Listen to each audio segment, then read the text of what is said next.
Yeah, assalamu alaikum. Today we are going to perform hepatitis A virus device. Basically इसके अंदर होता क्या है, ये hepatitis A virus IgM rapid test की कैसेट होती है और इसके अंदर हम लोग आईजीएम जो होती है, आईजीएम और आईजीजी में फ़र्क ये होता है। आईजीएम ये होती है कि आपको उसी टाइम इन्फेक्शन चल रहा है, यानी कि करंट इन्फेक्शन है और अभी भी एक्टिव है, और आईजीजी तब होती है एंटीबॉडी, बेसिकली एंटीबॉडी है ना। आईजीजी एंटीबॉडी तब होती है कि जब आपको पास्ट में इन्फेक्शन था लेकिन अभी एक्टिव नहीं है, तो आईजीजी उसके लिए टेस्ट करते हैं। आईजीएम यानी कि अभी कोई इन्फेक्शन चल रहा है तो उसके लिए करते हैं। तो मेरे पास ये एक हेलोजन की किट है जो कि आईसीटी मेथड है बेसिक सिंपली। तो अब मैं इसको ओपन करके दिखाती हूँ आपको। जैसे मैंने इसको ओपन किया है, मेरे पास ये एक डिवाइस निकली है जहाँ पर सैंपल एरिया है, ये आपको नजर आ जाता है। नीचे भी से ना फिल्टर पेपर टाइप सा कुछ लगा होता है। बेसिकली ये आईसीटी क्रोमेटोग्राफी होती है, क्रोमेटोग्राफी का मेथड होता है ना ये। तो इसके अंदर ना यहाँ पर जब हम सैंपल डालते हैं तो वो यहाँ से मूव करता है और फिर उसके बाद जो है ना, यहाँ पर ये एक हमारे पास टेस्ट लाइन है और ये हमारे पास कंट्रोल लाइन है। अगर तो मेरे पास कंट्रोल लाइन पॉजिटिव आती है, यानी कि कंट्रोल लाइन के ऊपर यहाँ पर लाइन आती है, इसका मतलब मेरी डिवाइस ठीक है। और अगर मेरे पास टी के ऊपर आता है तो इसका मतलब ये है कि मेरा टेस्ट जो है वो पॉजिटिव है।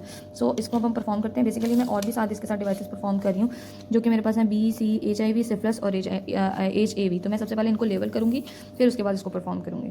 सो I label all the devices. Basically I am going to specifically on HAV। Now let's go towards sample editing.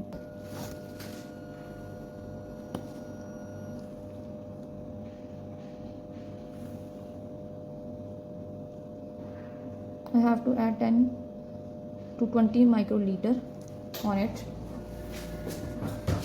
So what is the basic principle of HAV devices? Basically this is the immunochromatography fluid dynamics.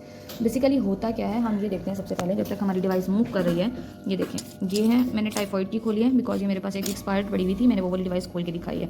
ये है ऐसे, ये है इसका sample area, ये है इसका test zone और ये है कंट्रोल एरिया। ठीक है, ये हमारे पास है सैंपल एरिया। यहाँ पर मैंने सैंपल डाला तो ये होगा का इम्यूनोक्रोमेटोग्राफी फ्लूइड डायनामिक्स होगा। अब होगा क्या कि यहाँ पर इस एरिया के ऊपर जिसको टेस्ट जोन कहते हैं, और ये एरिया यहाँ पर जो है ना इमोबिलाइज जो है ना वो आईजीएम पड़ी होती है। HAV की केस के अंदर यहाँ पर कंबिनेंट mounts anti human IgM antibody जो है ना यहाँ पर पड़ी होगी। ठीक है, जब ही जैसे ही हम लोग IgG यहाँ पर जो HAV डालते हैं तो क्या होता है कि यहाँ पर आपस में HAV जो है ना वो रिएक्ट करती है एंटी ह्यूमन IgM के साथ। HAV एंटीजन कैप्चर होती है HAV एंटीबॉडी के साथ और यहाँ से मूव करती है। और यहाँ पर जो है हमारे पास टेस्ट एरिया जो होता है, यहाँ पर पर्पल कलर्ड एंटीजन एंटीबॉडी की रिएक्शन की वजह से यहाँ पर पर्पल कलर्ड आता है। जो हमारे पास कंट्रोल एरिया, वहाँ पर जब भी सीरम, यहाँ से सीरम डालेंगे, जब भी वो मूव करेगा, सीरम या प्लाज्मा डालेंगे, जब भी वो मूव करेगा हमेशा यहाँ पर कलर्ड लाइट कंट्रोल पर आएगी। ये इसका बेसिकली प्रिंसिपल है। आप देख सकते हैं HAV की जो है वो डिवाइस अभी मूव कर रही है। इम्यूनोक्रोमेटोग्राफी और फ्लूइड डायनामिक्स इसका प्रिंसिपल है।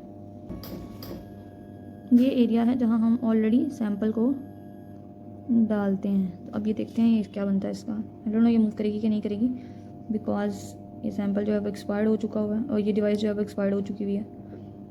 Let's see.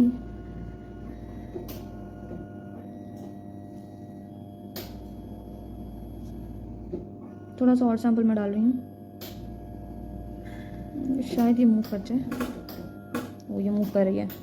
ये देखेंगे पर्पल कलर की जो है ना यहाँ पर ऑलरेडी कोलाइडल एंटीजन लगी होती है, तो ये मूव करेगी। जहाँ टेस्ट जोन आएगा ना वहाँ पर इसने इसको पकड़ लेना, टेस्ट जोन के ऊपर कैप्चर हो जाएगी।